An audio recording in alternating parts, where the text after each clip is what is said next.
All right, Manu, Virginia is in the rearview mirror, and the next big show is in Mississippi. That's right. Next week, the runoff between Thad Cochran, Chris McDaniel. Cochran relying very heavily on getting Democratic voters out to the polls.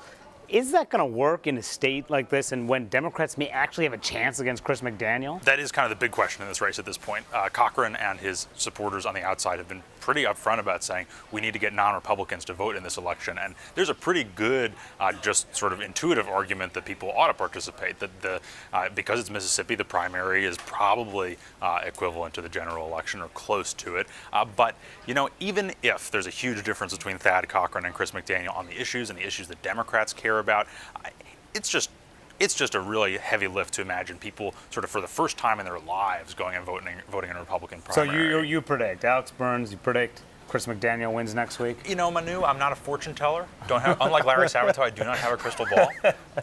But I do. We can get one for you. That'd be a good prop.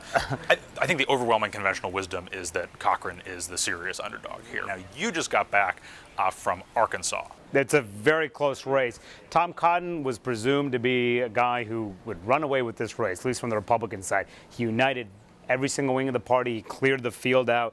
But since he got in last fall, he's been demagogued by Democrats, and they've effectively kept this race a neck-and-neck race by kind of painting him as a heartless ideologue who's only out for himself.